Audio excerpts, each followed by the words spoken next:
بالله من الشيطان الرجيم.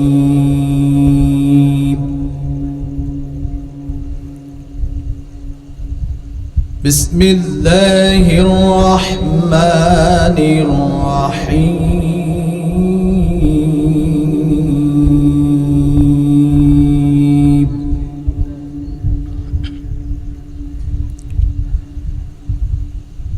ألف لام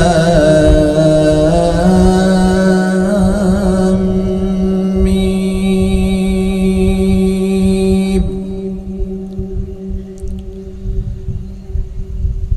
أحسب الناس أن يتركوا أن يقولوا آمنا وهم لا يفتنون.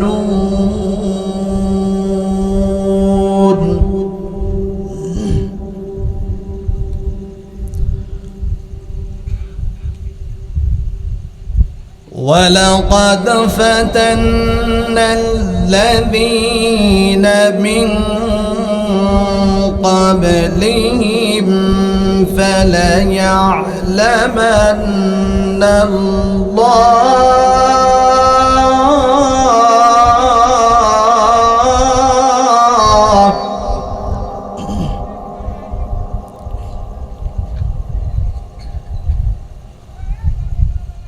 ولقد فتنا الذين من قبلهم فليعلمن الله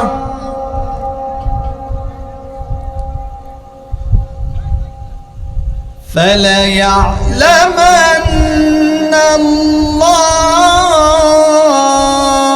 الذين صدقوا وليعلمن الكاذبين.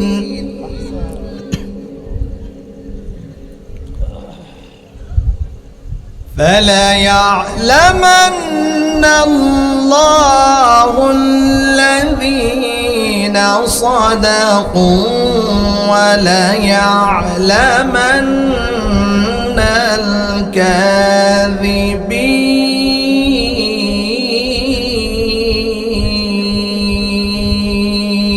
الكاذبين. الله أكبر. بسم الله الرحمن الرحيم.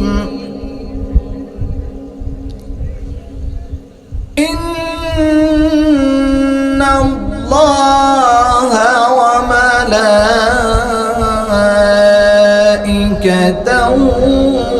يصلون على النبي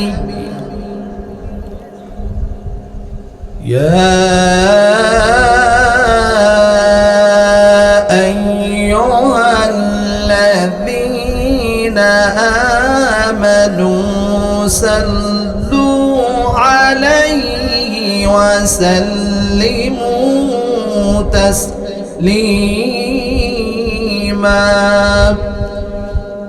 সবাই আমরা درود الشريف পড়ি। اللهم صل على سيدنا مولانا محمد وعلى آل سيدنا مولانا محمد. तुम्हारा देश তোমার নিষেধ মানিনি আমি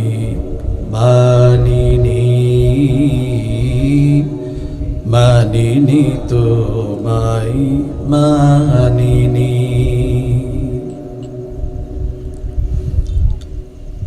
তোমার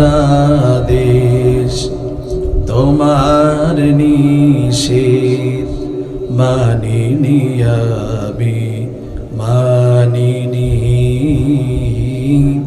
মানিনি তোমায় মানিনি জাহান্নামের বিভীষিকার ভয় আমি করিনি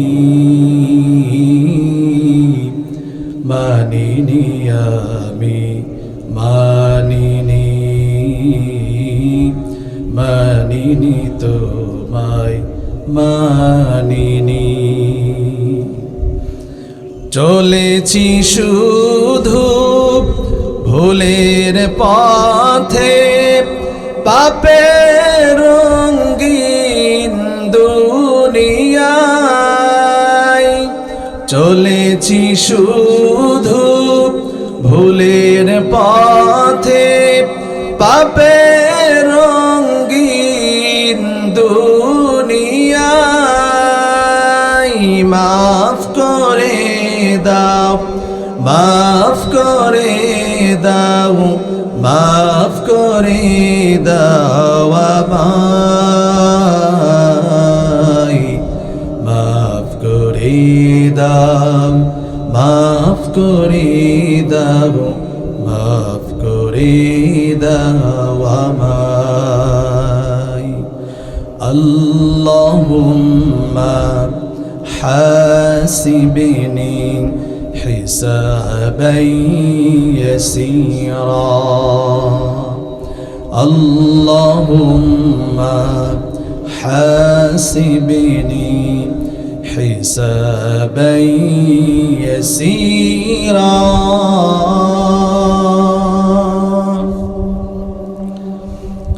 জেনেও আমি না জানার ভান ধরেছি চলার পথে তবু তুমি রেখেছো আমায় তোমার রহমতে এতটা মায়ায় তুমি রাখলে এতটা দয়ায় তুমি দিলে তবুও সবই ভুলিহাই চলেছি শুধু ভুলের পথে পাপের রঙিন দুনিয়ায় মাফ করে দাও মাফ করে দাও মাফ করে দাও আমায় মাফ করে দাও মাফ করে দাও মাফ করে দাও আমায় আল্লাহুম্মা حاسبني حسابا يسيرا اللهم حاسبني حسابا يسيرا আমি আপনাদের সামনে কোরআনুল কারীম থেকে 29 নম্বর সূরা সূরার নাম হচ্ছে সূরাতুল আনকাবুত। আপনারা কি বলতে পারবেন আনকাবুত শব্দের অর্থ কি? কি ভাই? মাকড়সা। চমৎকার, আলহামদুলিল্লাহ বলি। আমার এক মুরব্বী বাবাজি বলেছে মাকড়সা। আনকাবুত শব্দের অর্থ হচ্ছে মাকড়সা। এই মাকড়সার কাজ কি? আমাদের বাসা বাড়িতে এই মাকড়সা বিল্ডিং বানায়, ঠিক না? জাল দিয়ে নতুন নতুন বিল্ডিং তৈরি করে। এই বিল্ডিং কোনো মানুষ, কোনো বিজ্ঞানী তৈরি করা সম্ভব নয়। কিন্তু মাকড়সা মনে করে যে এই বিল্ডিং খুব মজবুত, খুব শক্তিশালী, ঠিক না বলেন? কিন্তু আমাদের বাড়ির মহিলারা, আমাদের মায়েরা, আমাদের বোনেরা, আমাদের স্ত্রীরা যখন মাকড়সার জাল হয়, ঝাঁটা নিয়ে যখন একটা বাড়ি দেয়, ওই মাকড়সার জাল আর থাকে, নষ্ট হয়ে যায়। মাকড়সাও কোথায় চলে যায় এ খুঁজেও আমরা পাই না। কয়েকদিন পর আবার জাল তৈরি করে, ঠিক না বলেন? তাফসীর কারক এখানে এই দৃষ্টান্ত দিয়েছেন যে শয়তান মনে করে যে এই পৃথিবীতে তার চক্রান্ত খুব শক্তিশালী, খুব মজবুত, ঠিক কিনা বলেন? কিন্তু এই যে শয়তানের চক্রান্ত, শয়তানের যে পরামর্শ, শয়তানের যে কৌশল, এটি মুসলমান ইমানদারের কাছে ঝাঁটার বাড়ির চাইতে বেশি কিছু নয়। যদি মুসলমান রুখে দাঁড়াইতে পারে, যদি মুসলমান ইমানের শক্তিতে বলিয়ান হতে পারে, এক ঝাঁটার বাড়িতে এই সমস্ত শয়তানের সমস্ত চক্রান্ত পৃথিবী থেকে ধূলিসাৎ হয়ে যাবে। কথা বলো ঠিক কিনা? সম্মানিত হাজিরিন, শুধু মুসলমানকে জাগ্রত হতে হবে, মুসলমানের ইমানের বলিয়ান হতে হবে। যদি রুখে দাঁড়াইতে পারেন একবার, যদি নারে তাকবীর আল্লাহু আকবারের ধ্বনিতে যদি আপনি একবার তাকবীর দিতে পারেন, মুসলমান, আজকে শয়তানেরা, বেঈমানেরা, অমুসলিমরা যারা ইসলামের জন্য, ইসলামের বিরুদ্ধে ষড়যন্ত্র করছে, তারা এই ষড়যন্ত্র করতে আর পারবে না। কথা বলুন ঠিক কিনা? সম্মানিত উপস্থিতি, আজকে মুসলমান ঘুমিয়ে পড়েছে, আজকে মুসলমান অলস হয়ে গেছে, যার কারণে ইমানের ঘাঁটিতে, ইমানের ঘরে তারা হামলা করছে, আপনার আমার ইমান নষ্ট করে দেওয়ার একটি পায়তারা করছে। কথা বলুন ঠিক কিনা? এমন একটি আয়াত আমি আপনাদের সামনে তেলাওয়াত করেছি, আল্লাহ তাআলা বলছেন এরকম কথা। আল্লাহ রাব্বুল আলামিন বললেন, আলিফ লাম মিম আহাসিবান নাসু আন ইউতরাকু আন ইয়াকুলু আমান্না ওয়া হুম লা ইফতানুন। আল্লাহ রাব্বুল আলামিন জানাই দিলেন, ও পৃথিবীবাসী শোনো, আল্লাহ তাআলা প্রথমে বললেন আলিফ লাম মিম। এই শব্দের অর্থ আপনিও জানেন না, আমিও জানি না, কেউ জানে না। আলিফ লাম মিম, হামিম, তাসিন মিম, কফ নুন, এগুলোকে বলা হয় হরফুল মুকাত্তাত, যার অর্থ আল্লাহ রাব্বুল আলামিন নিজেই ভালো জানেন। ঠিক কিনা বলেন? ও মুসলমান, লক্ষ্য করে দেখবেন, যদি আমরা বাংলা তর্জমা কোরআন শরীফ বের করে যদি আপনি এই শব্দগুলোর অর্থ দেখবেন এর অর্থ দেওয়া আছে আলিফ লাম মিম, অর্থ দেওয়া আছে আলিফ লাম মিম। ঠিক না ঠিক? সম্মানিত ভাইরা আমার, তাহলে যেটার অর্থ আল্লাহ ভালো জানেন, ওই অর্থের দিকে আমরা যাব না। দ্বিতীয় নাম্বার অর্থতে আল্লাহ রাব্বুল আলামিন বললেন, দ্বিতীয় নাম্বার আয়াতে আল্লাহ পাক জানিয়ে দিলেন, আহাসিবান নাসু আন ইউতরাকু আন ইয়াকুলু আমান্না ওয়া হুম লা ইফতানুন। আল্লাহ তাআলা বললেন, আহাসিবান নাস, হে মানুষেরা। আল্লাহ তাআলা ডেকে বলছেন, হে মানুষেরা। এবার আপনারা বলেন, আমরা কিসের জাত? মানুষের জাত না বানরের জাত? আওয়াজ কম দিলেন, মনে মনে সন্দেহ আছে নাকি? জোরে বলেন, আমরা আদমের জাত না মানুষের জাত? আমরা আদমের জাত, ঠিক কিনা বলেন? কিন্তু মুসলমান কেউ কেউ বলে মানুষ এসেছে বানর থেকে। নাউজুবিল্লাহ বলেন। ও মুসলমান, লক্ষ্য করে শুনবেন, আল্লাহ রাব্বুল আলামিন ডেকে বললেন, না হাসিবান নাস, হে মানুষেরা। আল্লাহ মানুষকে ডেকে বলছেন, আর এই পৃথিবীতে কিছু মানুষ বলে মানুষ এসেছে বানর থেকে। নাউজুবিল্লাহ বলেন। ও মুসলমান, যারা বলে বানর থেকে মানুষ এসেছে, বরং ওই মানুষগুলো যারা বলে বানর থেকে মানুষ এসেছে, ও মুসলমান লক্ষ্য করে শুনবেন, আসলে বানর থেকে মানুষ আসে নাই। যারা বলে বানর থেকে মানুষ এসেছে, তারাই বানর থেকে এসেছে। কথা বলুন ঠিক কিনা? আল্লাহ তাআলা বললেন, হে মানুষেরা, আহাসিবান নাসু আন ইউতরাকু আন ইয়াকুলু আমান্না, তোমরা কি একথা বলছো নাকি আমরা ঈমান এনেছি? আল্লাহ রাব্বুল আলামিন মানুষদেরকে ডেকে বলছেন, মানুষেরা শোনো, তোমরা কি বলছো নাকি আমরা ঈমান এনেছি? ও মুসলমান, আমি এবার আপনাদের কাছে প্রশ্ন করতে চাই, যারা আমরা এখানে উপস্থিত, আমরা সকলে ঈমানদার না বেঈমান? আওয়াজ দিলেন না কি ভাই? আল্লাহ তাআলা বললেন, হে মানুষেরা, তোমরা কি মনে করছো আমরা ঈমানদার, ঈমান এনেছি? আমি এবার আপনাদেরকে প্রশ্ন করছি, ও মুসলমান যারা এখানে উপস্থিত আছেন, আপনারা বলেন, আমরা কি ঈমানদার না বেঈমান? ঈমানদার সকলে দাবি করে নিজেকে ঈমানদার। এবার আবারও একটা প্রশ্ন করছি, যদিও মুসলমান, যদি ইমানদার এই কথা বলতে যদি আপনাদের কৃপণতা আসে, যদি দেরি করেন, ও মুসলমান বুঝতে হবে নিজের ভিতরে ইমানের দুর্বলতা আছে। কথা বলুন ঠিক কিনা? যদি নিজেকে ইমানদার দাবি করতে চান, যদি নিজেকে ইমানদার হয়ে নিজেকে যদি প্রকাশ করতে চান, ও মুসলমান নিজের ভিতরে ইমানের হিম্মত থাকা লাগবে। কথা বলুন ঠিক কিনা? তাহলে এবার আপনারা বললেন আমরা সকলে ইমানদার। এবার আপনাকে আমি প্রশ্ন করতে চাই, ও মুসলমান এখানে যারা উপস্থিত আছেন আপনাদেরকে প্রশ্ন করতে চাই, আজকে ফজরের নামাজ কতজন পড়েছেন? একটু হাত তোলেন। তোলেন না, দরকার নাই, হাত নামান। আমি যদি প্রশ্ন করি বলেন তো কতজন ব্যক্তি ফজরের নামাজ পড়েছেন? 100% লোকের ভিতরে 10% লোক বলবে আমরা নামাজ পড়েছি। ঠিক না বে ঠিক? ও মুসলমান নিজেকে ইমানদার বলে দাবি করছেন, কিন্তু নামাজ পড়েন নাই ফজরের, জোহরের নামাজ পড়েন নাই, 5 ওয়াক্ত নামাজ পড়েন নাই, এরপরও দাবি করে ইমানদার। ঠিক না বে ঠিক? ও মুসলমান জুম্মার নামাজও পড়ে না, 5 ওয়াক্তও পড়ে না, সারা বছর চলে যায় নামাজ পড়ে না, শুধু 2 ঈদ পড়ে, এরকম মুসলমান আছে না নাই? আমি আপনাদের এলাকার কথা বলছি না, আমি আমার এলাকার কথা বলছি। আপনাদের এলাকার লোক ভালো যে তারা আপনারা জুমার নামাজ পড়েন, 5 ওয়াক্ত নামাজ পড়েন, কিন্তু হয়তো 2 ঈদের নামাজ পড়েন, এরকম মুসল্লি হয়তো এখানে নাই। আমি আমার এলাকার কথা বলছি। এরপর ওই লোককে যদি প্রশ্ন করেন ভাই তুমি ইমানদার কিনা, ওই জোরে বলবে হ্যাঁ আমি ইমানদার। ঠিক না বে ঠিক?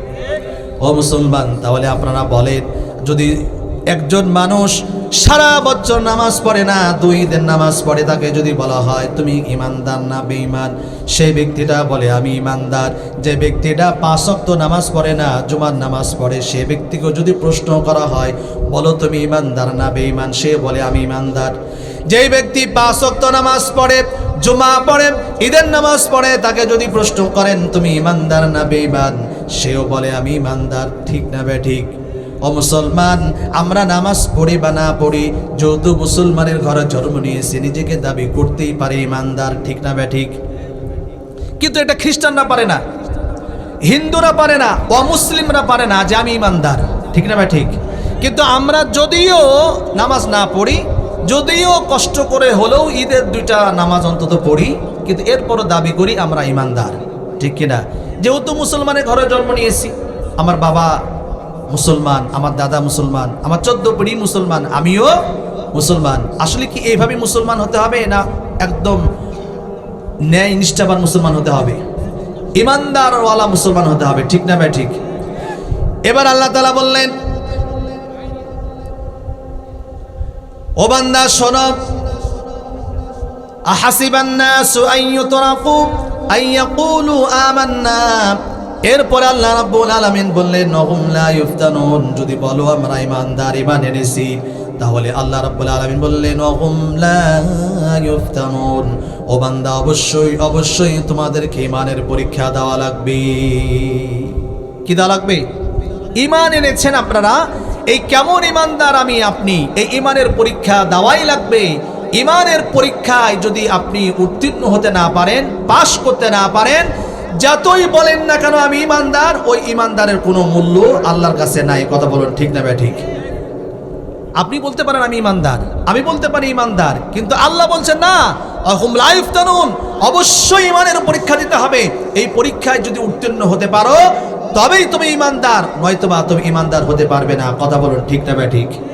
সম্মানিত প্রিয় ভাইয়েরা, ইমান আনলো যারা পরীক্ষা দিবে তারা, ইমান আনে নাই যারা পরীক্ষা দিবে না যারা, ইমান এনেছে যারা পরীক্ষা দিয়ে জান্নাতের মেহমান হয়ে যাবে তারা। জোরে বলুন ঠিক না ভাই ঠিক? সম্মানিত প্রিয় ভাইয়েরা আমার, তাহলে এখানে যারা আমার উপস্থিত, আমরা সকলেই প্রস্তুত আছি ইমানের পরীক্ষা দিতে হবে। ঠিক না ভাই ঠিক? সম্মানিত প্রিয় ভাইয়েরা আমার, এই ইমানের পরীক্ষা আসতে পারে, বিভিন্নভাবে আসবে। এখন আপনি আমি কেমন ইমানদার, কেমন আমরা ইমানদার হয়েছি, এই পরীক্ষা কিন্তু আপনাকে দিতেই হবে। যদি উত্তীর্ণ না হতে পারেন, আপনি যতই বলেন আমি ইমানদার, আমি একজন পরিষ্কার মুসলমান, আমি একজন মুমিন, আমি একজন মুত্তাকিন, এর কোনো দাম আছে?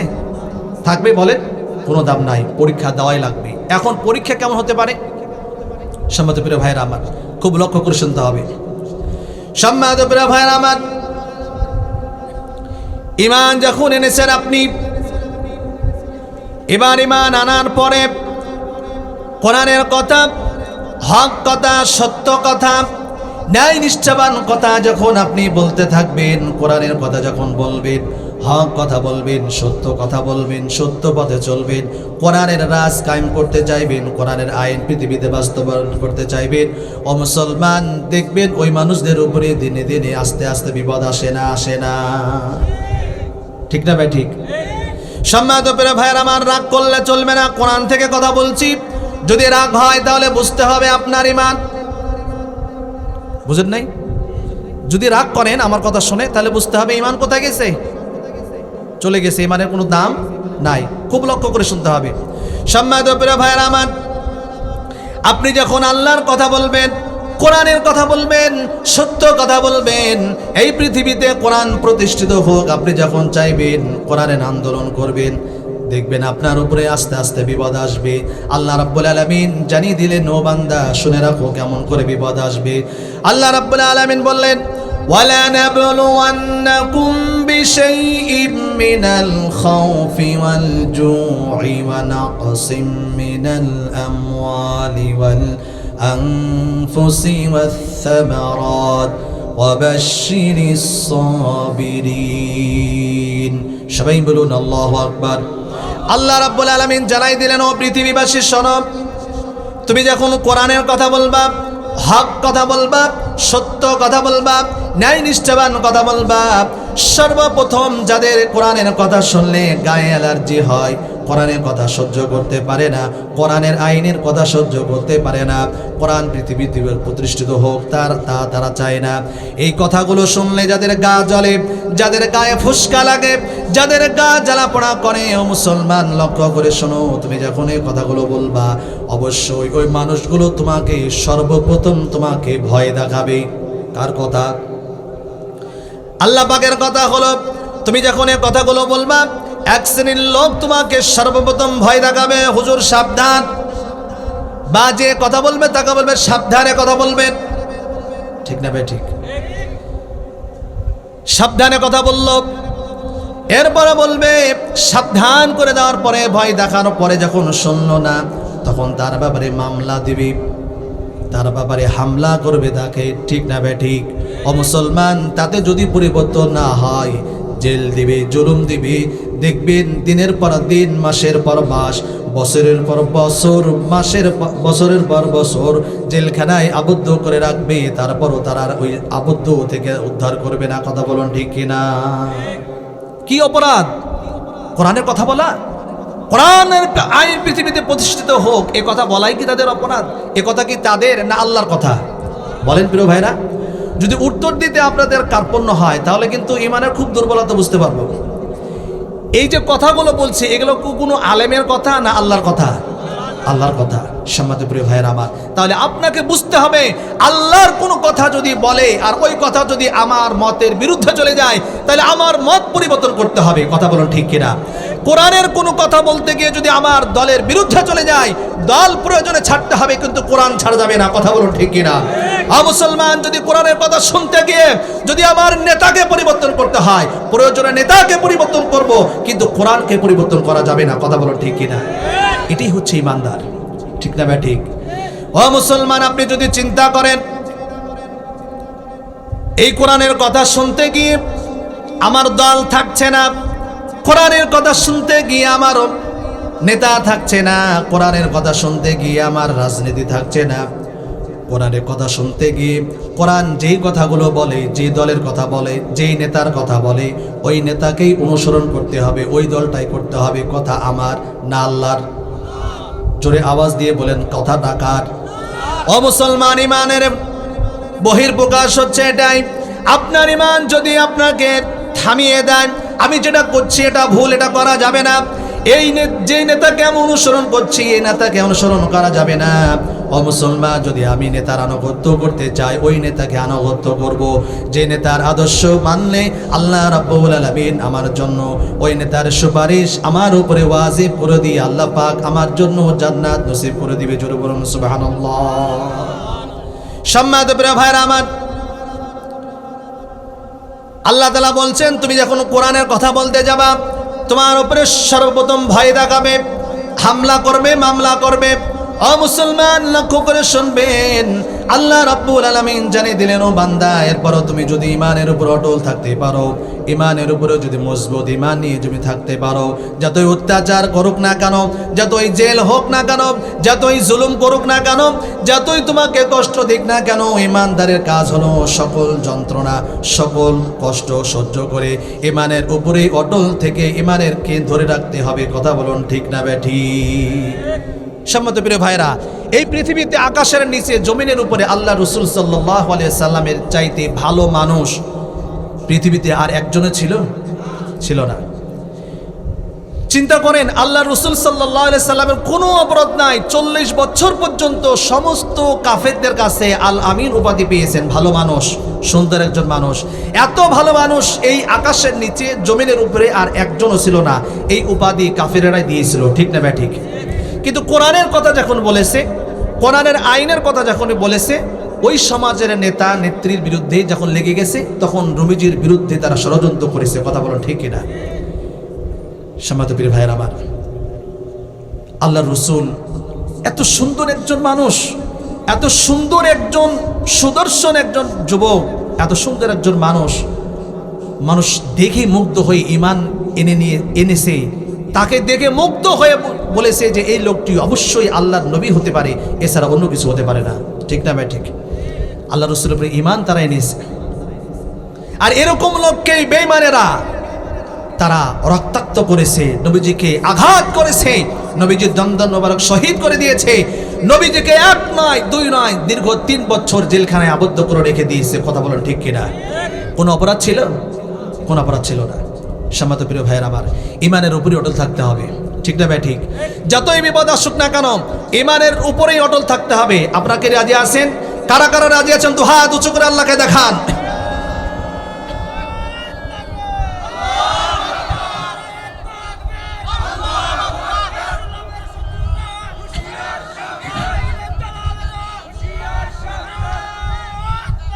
হাত নামা। আল্লাহ তাআলা কবুল করুক আমরা সকল বলি আল্লাহুম্মা আমিন। ঈমানের পথে অবিচল থেকে আমার মরণ যেন হয়, ঈমানের পথে অবিচল থেকে আমার মরণ যেন হয়। তোমারই কাছে মিনতি আমার, ও গো রহিম রহমান, ঈমানের পথে অবিচল থেকে আমার মরণ যেন হয়। সবাই বলো না আমিন। শিক্ষণীয় একটি ঘটনা থেকে আমি আপনাদেরকে একটি ঘটনা শোনাইতে চাই। সেটি হচ্ছে এই, আল্লাহ রাসূল সাল্লাল্লাহু আলাইহি সাল্লাম তেনার বাবাও নাই মাও নাই, ইন্তেকাল করেছেন। আমার নবী এতিম নবী, নবীজির দাদাও ইন্তেকাল করেছেন। সবচাইতে বেশি ভালোবাসতো নবীজির চাচা আবু তালিব। সম্মানিত প্রিয় ভাইরা আমার, লক্ষ্য করে শুনবেন, নবীজিকে কলিজা দিয়ে ভালোবাসতো নবীজির চাচা আবু তালেব। নবীজির চাচা কলিজা দিয়ে ভালোবাসতো। এবার আপনাদেরকে প্রশ্ন করতে চাই, নবীজির চাচা ইমানদার কি ইমানদার ঈমান এনেছিল নাকি? ঈমান কি এনেছিল? আরে নাই, কিন্তু কলিজা দিয়ে ভালোবাসতো।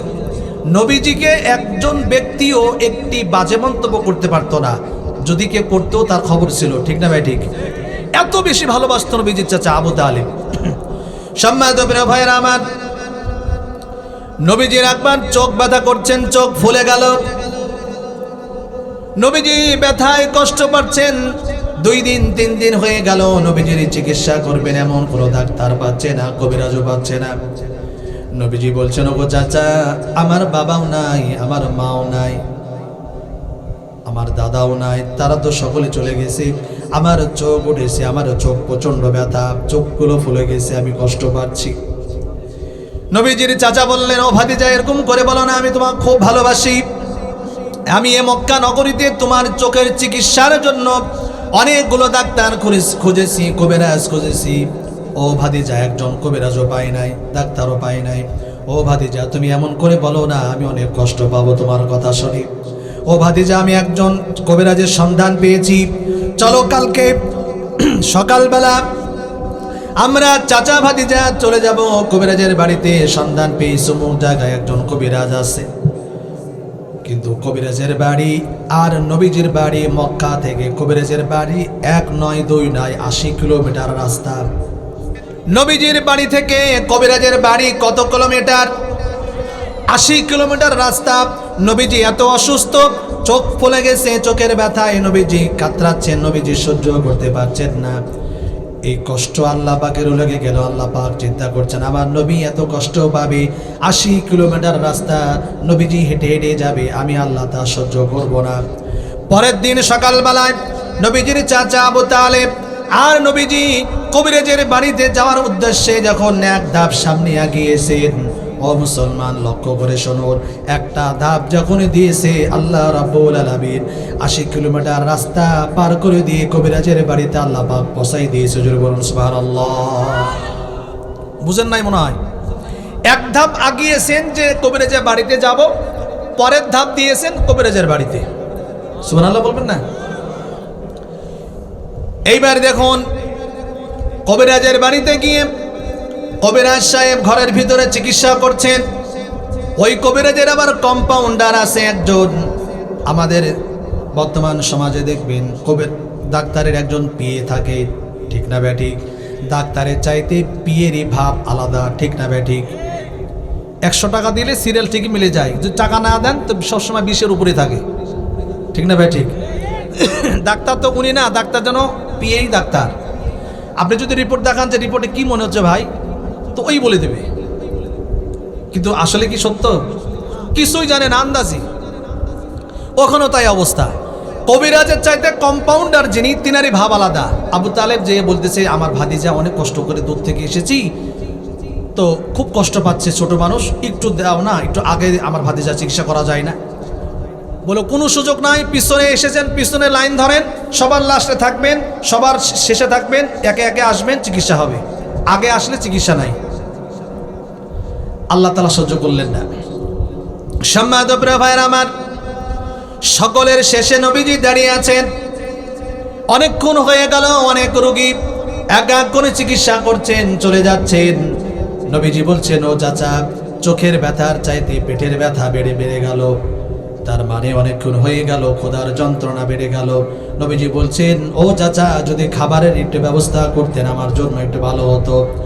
নবীজি চাচা বললেন, আবু তালেব বললেন, ও মুহাম্মদ, ও ভাতিজা চিন্তা করো না, এই এলাকার লোক আমাকে অনেকে চিনে, আমি যদি তাদের কাছে একটু খাবারের দাবি করি অবশ্যই আমার বিশ্বাস খাবার দিবে।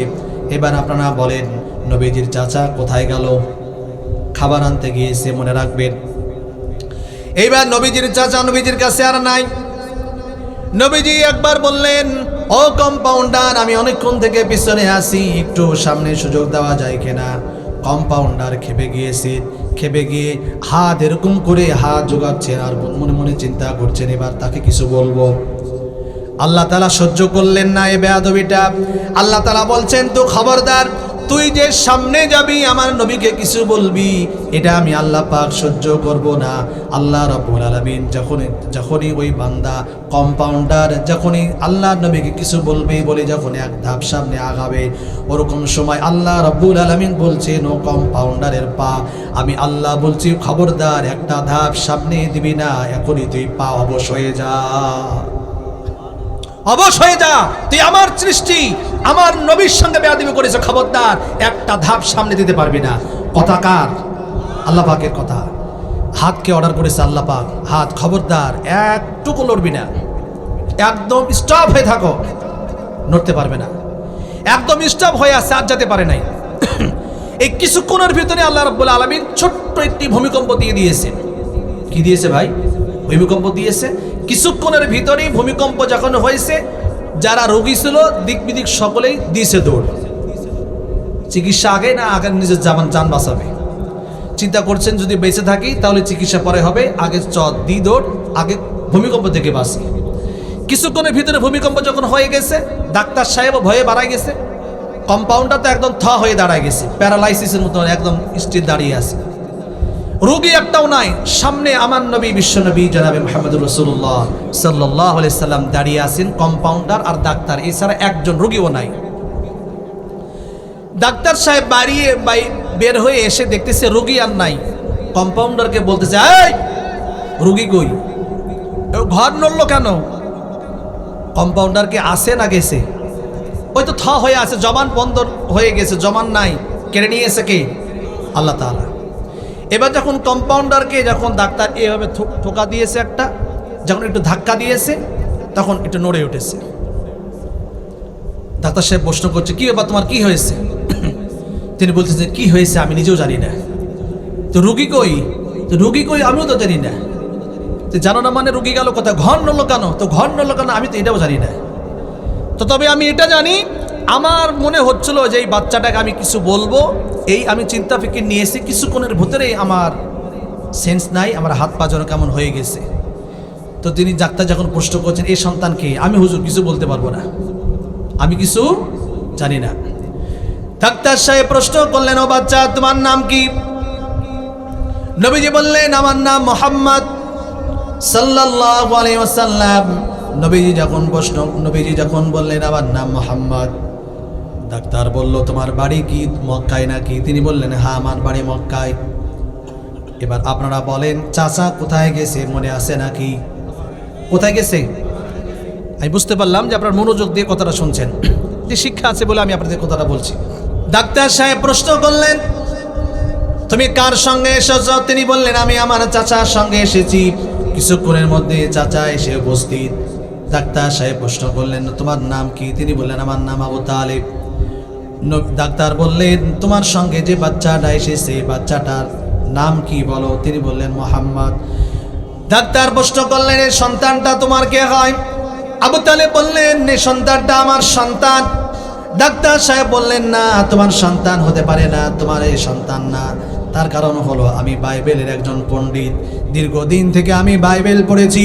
আমি এই বাইবেল পড়ে যেটা জেনেছি, আমি ডাক্তারি করতে করতে এমন একটি সময় মক্কা থেকে মোহাম্মদ শিশু সন্তান মোহাম্মদ 8 বছর মতান্তরে 7 বছরের একটা বাচ্চা চাচা আবু তালেবের সঙ্গে আমার কাছে আসবে চিকিৎসার জন্য, চোখের চিকিৎসার জন্য। এটা আমি বাইবেলে পেয়েছি। সুবহানাল্লাহ বলেন। কিন্তু তুমি বলছো তোমার সন্তান, কিন্তু কখনো নয়, এই সন্তান তোমার নয়। তার কারণ হলো মুহাম্মাদের বাবার নাম আর তোমার নাম মিল নাই। ঠিক না ভাই? ঠিক। ডাক্তার বলল, আমি বাইবেল থেকে জেনেছি, পড়েছি। আমি ডাক্তারি করতে করতে একটা বাচ্চা আসবে চাচার সঙ্গে, ওই সন্তানের নাম হবে মুহাম্মদ। ওই সন্তান সাধারণ কোনো সন্তান হবে না, সেটা হবে রাহমাতাল লিল আলামিন বিশ্বনবী জনাবে মুহাম্মদুর রাসূলুল্লাহ সাল্লাল্লাহু আলাইহি ওয়াসাল্লাম। এই কথা যখন বললেন, আবু তালেব বললেন, ও ডাক্তার, আমি মিথ্যা কথা বলেছি। কেন মিথ্যা কথা বললাম? এই জন্য বললাম, আমি যদি বলি এটা আমার ভাতিজা, তাহলে হয়তো আপনি আমার ভাতিজাকে গুরুত্ব দিতেও পারেন, নাও পারেন। সেজন্য আমি বলেছি এটা আমার সন্তান, যাতে করে আপনি গুরুত্বটা বেশি দেন। ও ডাক্তার সাহেব, আমার ভাতিজা হতে পারে, কিন্তু আমি আমার সন্তানের চাইতেও বেশি ভালোবাসি, আমার কলিজার চাইতেও আমি আমার ভাতিজাকে বেশি ভালোবাসি। এবার ডাক্তার সাহেব বললেন, ও আবু তালেব, তুমি যে চিকিৎসার জন্য আমার কাছে এসেছো, এই চিকিৎসা আমি ডাক্তার, তোমার ভাতিজার চিকিৎসা আমি করতে পারবো না।